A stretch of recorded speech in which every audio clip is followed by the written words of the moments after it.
Welcome to Cedar Ridge Productions.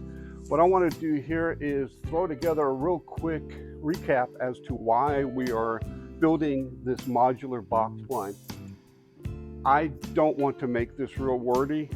I'm going to use some bullet points and I'm going to blend them between a couple different videos just to try to keep this under a couple of minutes.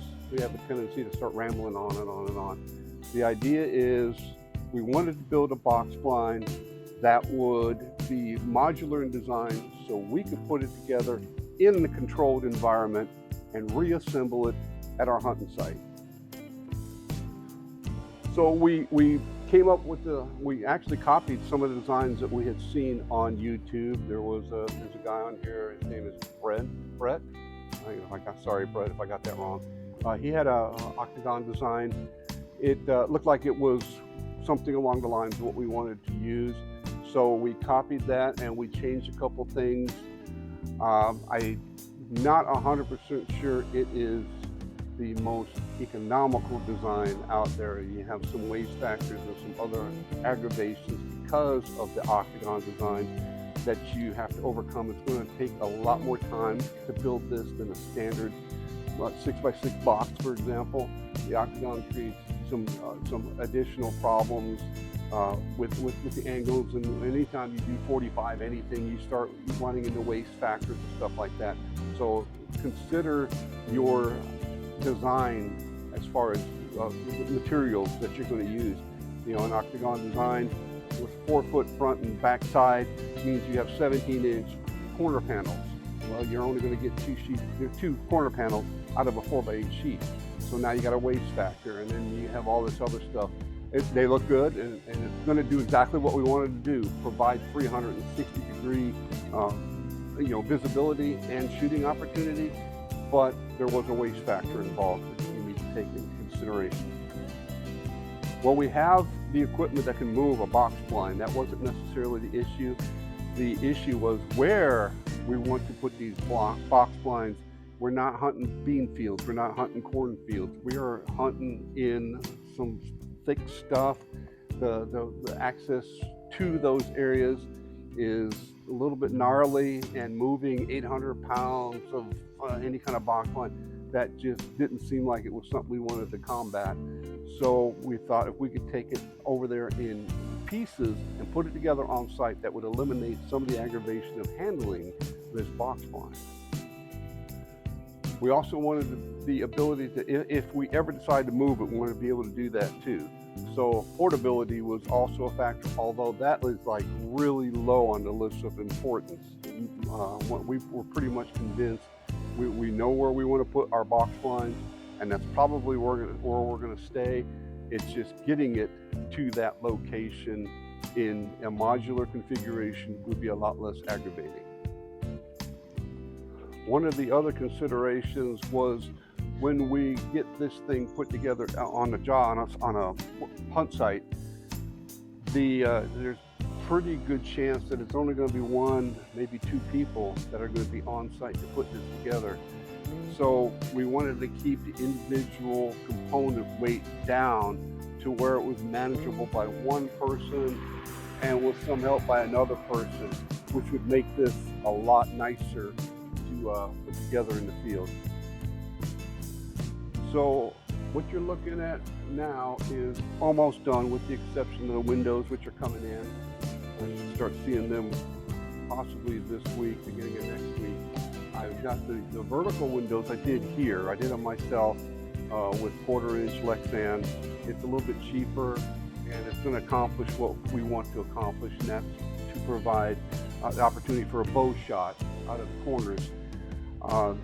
So that we decided to do that here. I tinted it here. The tint we're going to take off. We didn't like this tint because tint's fine. There's nothing wrong with the tint. It's exactly what it's supposed to be. It tints the windows, cuts the glare tremendously. From the outside looking in, it's amazing how much glare it can cut. But it has a high reflectivity, and we was concerned because we hunt morning and nights most of the time, morning and evenings. You know, the sun's in different angles and opening highly reflective window panels with the sun. Yeah, it just didn't sound like it was a good idea. So Todd got a hold of some one-way, low reflectivity camouflage window film. I'm waiting for that to come in. I'm probably going to refilm these vertical windows. The sliders are supposed to be tinted. We'll have to see what those look like. So what we're looking at this point is probably about, I'm calculating, I've been doing the weights as we go, and we're right around 800 pounds. That's without the 4x4 posts. That's just as you see it. And probably we're still going to be somewhere around that 800 pound mark when we get the slider windows in and finish the roof off.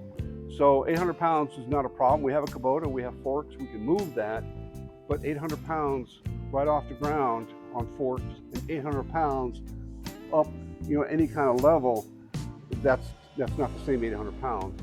So that was one of the concerns that we had, why we come up with this idea, is to be able to get it where we want it and be able to put it together. Now, some people may ask, well, why don't you build it on site? Well, there again, the construction of this was a little bit more intense, and I referred back to being an octagon design as opposed to a box design. It was a little bit more complicated than a box design, and the benefit of it is being able to hunt 360 degrees. And truthfully, the fact of the matter is, we're probably not going to hunt 360 degrees. We're probably going to hunt 180 degrees, the front, side. What comes up behind us, where we're going to put this is not even going to give you a shot opportunity. The only thing that you're going to gain is some visibility of what's going on behind you. So the octagon design, it's a great design, but there is some waste factor that you're going to run into and some complication, and it's going to take a lot more time to build an octagon design than it is going to build a box design. Now, you've probably heard me refer a couple times to two locations, and that's because we have two locations. We have my property and we have Todd's property. Todd's property is 23 miles away from here, and my property is obviously right down in the holler. I always wanted to say that. So what I'm going to do is, I've built this, assembled it, I'm going to take it apart and reassemble it down on my property. That way, when I put it back together, I'm going to get some experience as to what I ran into, what I didn't have, what I should have had, what, you know, all the things that I'm not going to know. I want to learn it 75 yards down the hill instead of trying to compensate for 23-mile travel time. So I'm going to I gotta go down there, do a couple other things anyway. I'm going to take the camera with me and I'm going to ride down and I'm going to show you roughly where I'm going to put mine. Now, mine's a lot easier to get to than what we're going to run into at Todd's. So even though you'll get some kind of idea where what we're running into, what we're trying to accomplish, it is within the realm of possibility to put an 800-pound box blind where I'm going to put mine.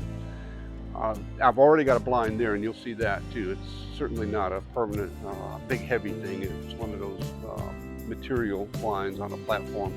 It served a purpose. There was some drawbacks to it.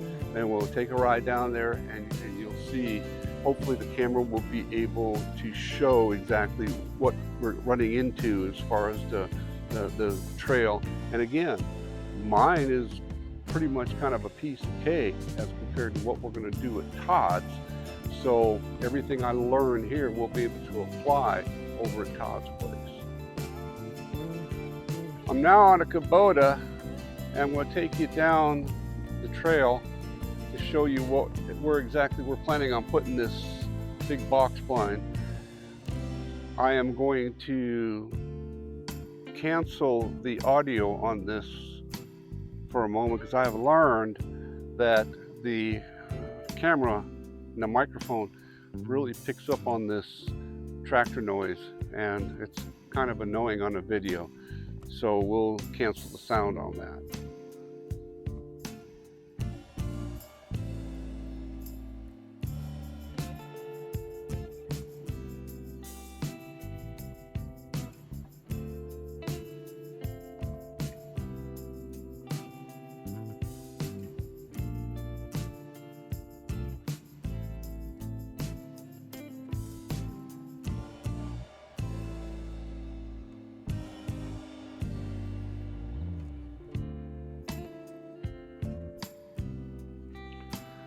As I mentioned, mine is going to be a little bit easier to get to than Todd's is.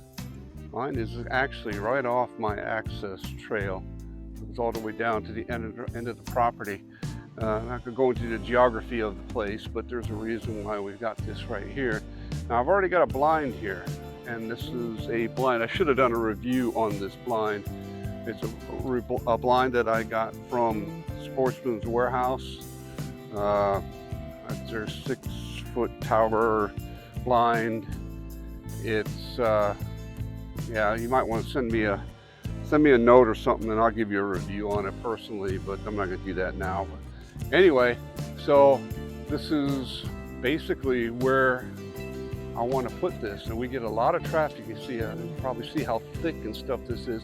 Now this sounds kind of weird that you can see my house from here. You know, it's right there. I'm not that far. The property is set on a ridge. There's nobody on 3 sides of me. There's just no other neighbors, and it drops off substantially on all 3 sides. On one side is Kentucky River, the other side there's some ravines and some drainage points that end up in the Kentucky River. But so this is like there's nothing back here. It just gets a tremendous amount of deer traffic for as small as the property is.